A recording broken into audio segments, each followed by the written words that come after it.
Christian, formé en France en tant qu'ostéopathe DO. Ici, en Amérique du Nord, nous nous appelons Osteopathic Manual Practitioner. Je travaille à Ottawa dans ma clinique qui s'appelle Eurostéo. Je présente sur ma chaîne des vidéos de conseils d'exercices sur l'ostéopathie. N'oubliez pas de vous abonner, de sonner la cloche pour des notifications et de laisser un commentaire pour nous faire progresser dans de futures vidéos.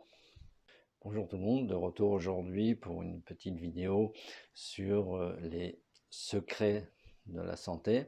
En fait, des points à respecter pour être en santé ou pour rester en santé tout simplement. Alors c'est pas une recette bien sûr, mais c'est vraiment un petit rappel du fait qu'il n'y a pas de recette miracle pour être en santé, il n'y a pas de médicament miracle, il n'y a pas de profession miracle non plus.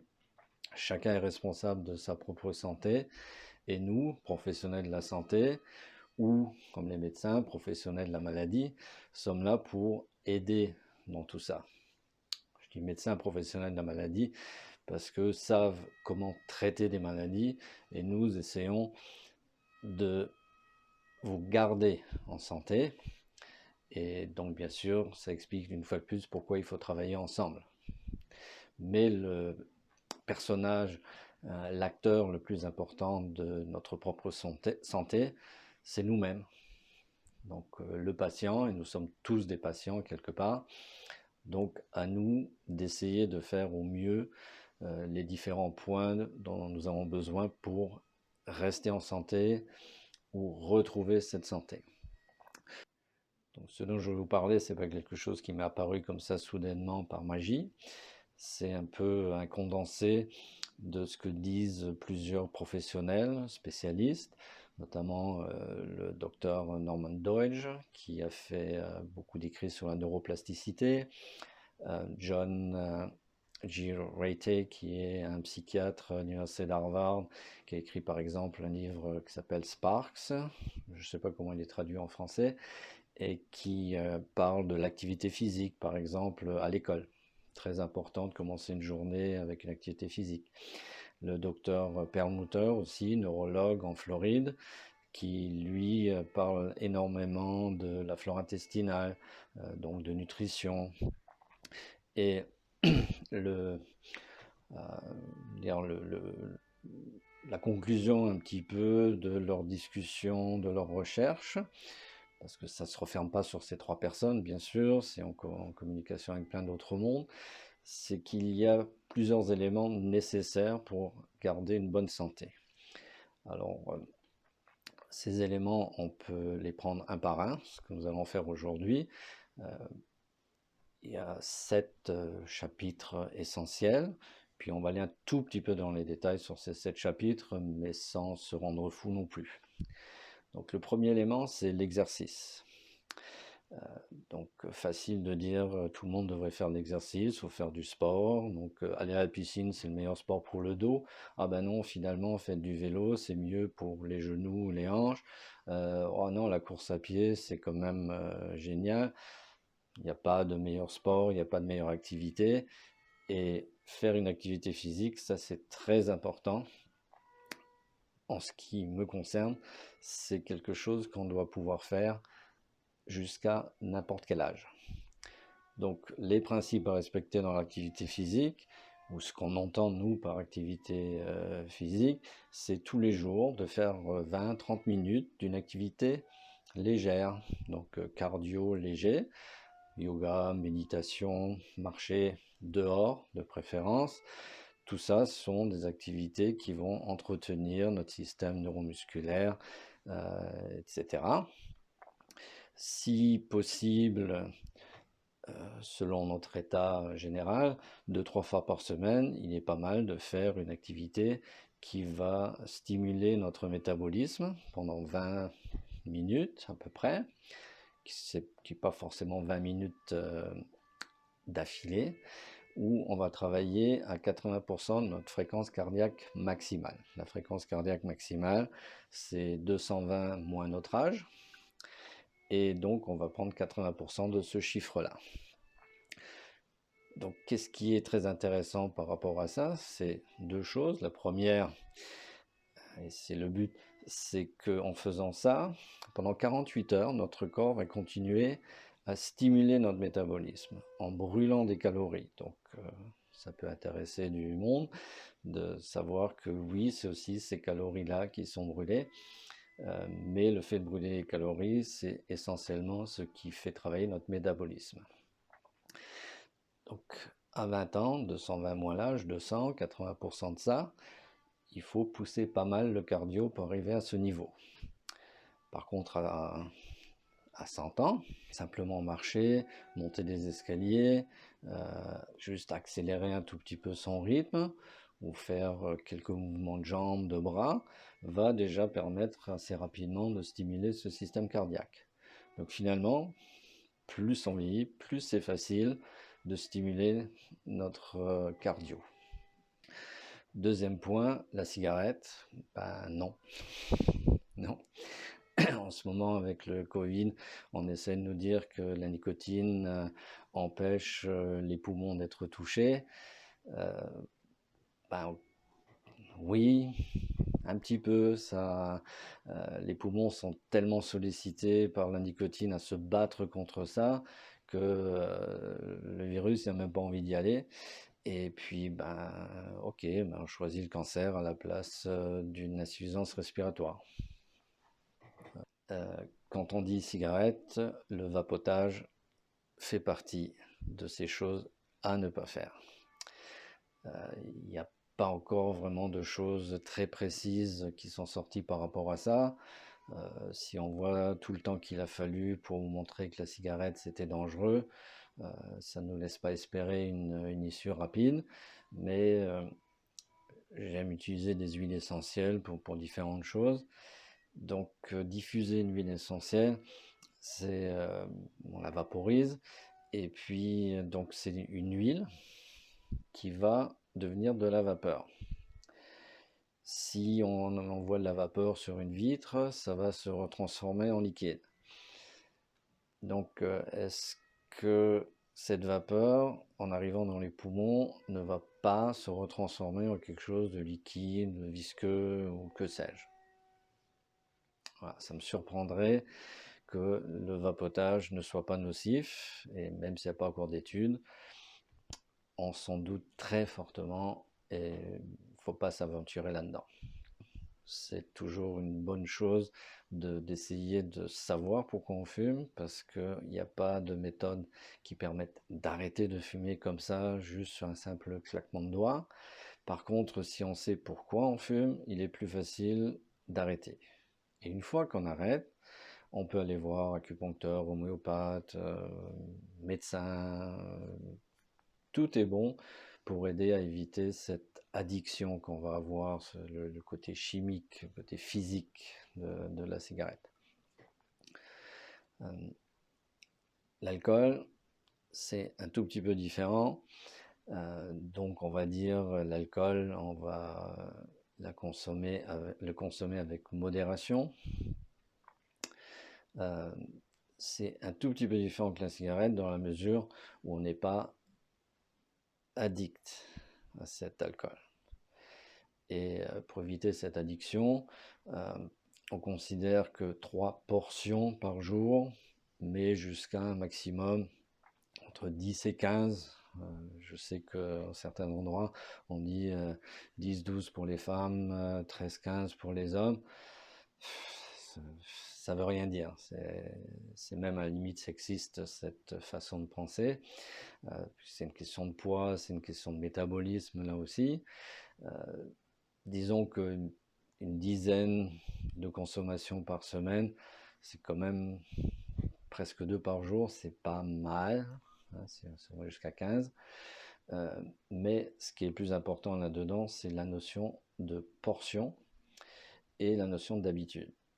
D'ailleurs, si tous les jours vous rentrez complètement stressé à la maison parce que vous êtes pressé d'avoir votre petit whisky, posez-vous des questions, ça devient un petit peu un problème. La notion de portion, c'est de l'alcool fort, du whisky, je viens de parler, c'est 2 centilitres une portion. C'est pas beaucoup. Donc mettez la glace après. Une bière, c'est 25 centilitres. Un verre de vin, c'est 12,5 centilitres. Donc, ouvrez le frigo, regardez les bières que vous avez dans le frigo et vous allez voir que c'est certainement au-dessus d'une portion déjà. Le sommeil, quatrième point. Des études, là encore, c'est pas un chiffre qu'on a sorti comme ça de nulle part. Des études ont démontré que 7 à 9 heures de sommeil sont nécessaires pour récupérer. Alors, il y a des exceptions, les gens ont besoin à n'importe quel âge de plus d'heures, des gens ont besoin de moins d'heures, mais ce sont des exceptions. C'est vraiment une généralité. Le chiffre moyen, je crois, c'est 7h52, quelque chose comme ça, donc aux alentours de 8 heures. Chacun est un petit peu particulier. En fait, ce qui est important, c'est qu'est-ce qui se passe pendant notre sommeil. Il n'y a que à ce moment-là que notre cerveau va éliminer les toxines. Ça a été étudié dans des IRM dynamiques. Donc, une personne rentre dans le fameux tunnel pour l'IRM. Et puis, on va observer le cerveau. On va voir des petits points verts. Ces points verts, c'est le système lymphatique, donc les toxines qu'on a dans le cerveau. Et puis, la personne s'endort. Donc, c'est comme souvent, c'est un petit peu le hasard qui a fait les choses. La personne s'endort et puis c'est une explosion, un feu d'artifice vert sur l'image. Et c'est là qu'on s'est rendu compte que c'est pendant le sommeil que justement ce système lymphatique cérébral va se mettre en action. Et le cerveau va éliminer tous ces déchets. Et pour vraiment qu'il élimine bien, il faut à peu près, donc entre 7 et 9 heures de sommeil. La nutrition, alors là pareil, on ne va pas parler de diète, on ne va pas parler de poids ou de choses comme ça, puisque les choses vont s'imbriquer d'elles-mêmes. C'est-à-dire que il y a une chose importante qu'il faut savoir, c'est que notre système digestif, et ça aussi c'est scientifique, a besoin de 40 à 70 000 ans pour s'habituer à une nouvelle forme de nourriture. Donc, si aujourd'hui on consomme des produits qui sont sur nos étalages que depuis un siècle par exemple, ça va être très compliqué de les digérer sans avoir des petits soucis ou parfois des gros soucis. Donc là vient aussi la notion de nourriture inflammatoire et non inflammatoire. Après, on va parler d'équilibre entre les glucides, les lipides, les protéines. Donc les protéines, les graisses, les sucres naturels et tout ça. Donc c'est très complexe. C'est pas le but ici. Je suis pas nutritionniste, encore moins médecin. Donc on va pas rentrer dans des détails techniques, dans des modes. D'ailleurs, si je prends une dizaine de personnes qui en ce moment, puisque c'est la mode, font une diète cétogénique, et je leur demande de m'expliquer ce que c'est une diète cétogénique, j'ai 10 définitions différentes. Donc on ne sait même plus ce que c'est exactement. C'est un truc assez complexe d'ailleurs, c'est pas une mauvaise diète du tout, mais faites-le s'il vous plaît avec un spécialiste qui survole un peu tout ça. Le plus simple, quand je parle de nutrition, c'est d'expliquer que Hippocrate disait il y a 2400 ans que ta nourriture soit ton premier médicament. Donc si on mange des choses comme elles existent dans la nature, notre corps va arriver à les reconnaître, ces nourritures, va savoir comment les digérer, va savoir comment retirer les minéraux, les vitamines qui sont là-dedans. Donc on évite au possible tous les aliments transformés, donc tout ce qui a une étiquette dessus. Si possible, les aliments les plus naturels possibles, donc le moins possible de pesticides, de colorants, de cochonneries comme ça. Et puis, on fait la nourriture au plus soi-même. Et un point assez intéressant, c'est que plus une assiette est colorée, plus elle est santé. Donc plus on va mettre de légumes, plus on va mettre de choses de différentes couleurs, plus ça va être efficace pour notre santé. Donc l'alimentation blanche, pas une alimentation très riche, l'alimentation terne, donc des viandes surtout trop cuites, un petit peu monotone, c'est pas génial non plus.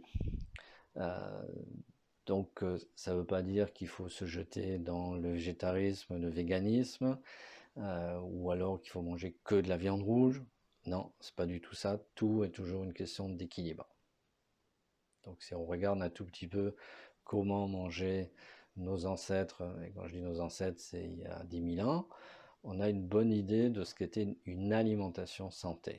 Parce que oui, il dépassait rarement les 30 ans, mais en général c'est parce que l'ours courait plus vite qu'eux, pas parce qu'ils avaient une maladie due à la mauvaise nourriture. Aujourd'hui, c'est quand même plus fréquent de mourir d'un problème inflammatoire, une maladie inflammatoire, que d'une attaque d'ours. La gestion positive du stress, donc c'est facile à dire, bien sûr. Maintenant, est-ce qu'on a des recettes pour ça? Non. On peut donner quelques petits conseils, c'est-à-dire que quand on est face à un problème et qu'on se dit qu'on n'arrivera jamais à le résoudre, il y a de fortes chances qu'on n'arrive pas à le résoudre.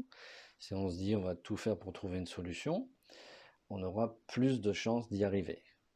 Ça ne veut pas dire qu'il faut non plus voir la vie en rose et se dire ah bah, ça ira mieux demain, se mettre la tête dans le sable ou se dire bah, il y a des endroits où ça va moins bien, donc il faut qu'on reste zen. Non, non, faut une fois de plus, pour en revenir au premier point, l'exercice, c'est nous-mêmes qui nous mettons en action pour notre santé. Donc si on gère notre stress en regardant simplement, en se réconfortant dans le fait que notre voisin va plus mal que nous, c'est pas ça la gestion positive du stress.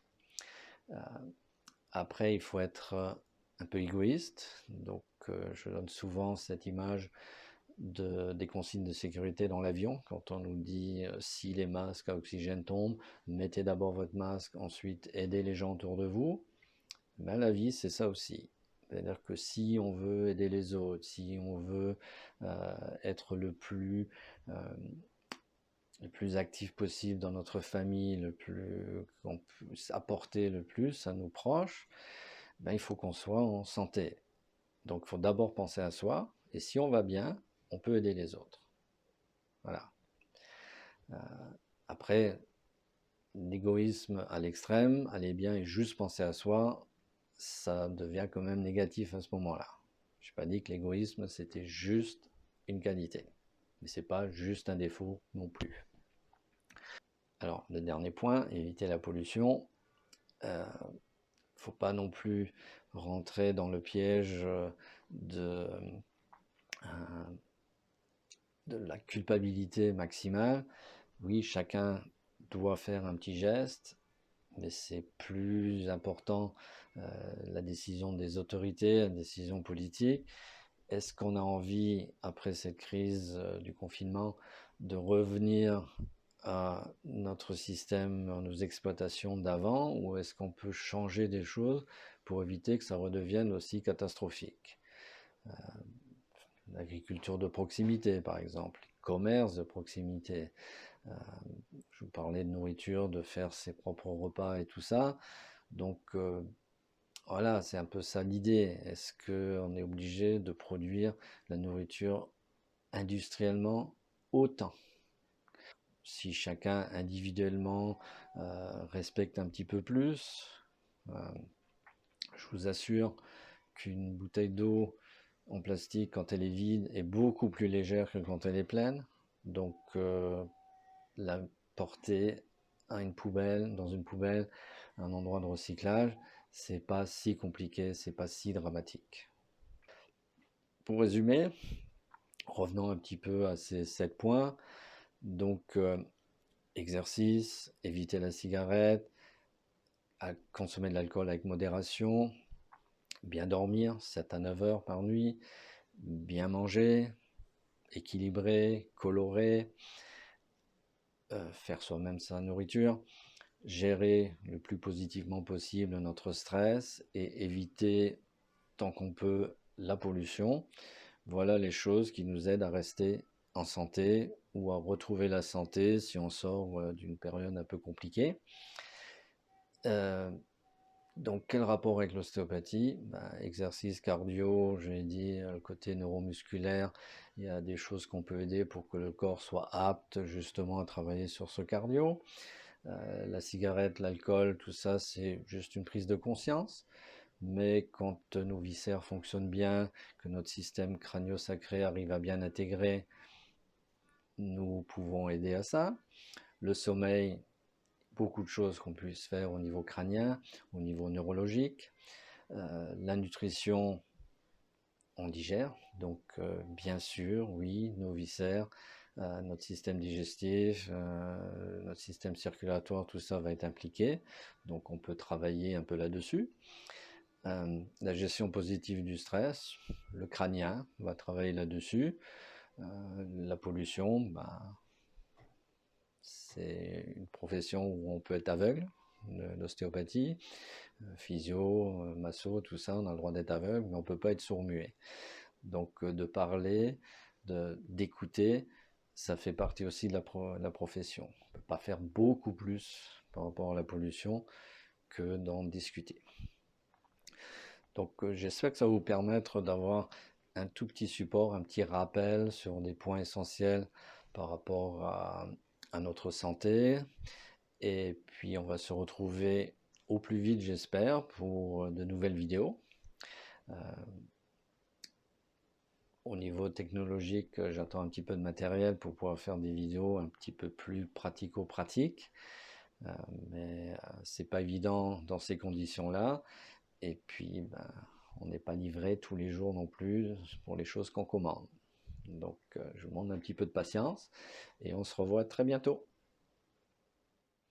À plus.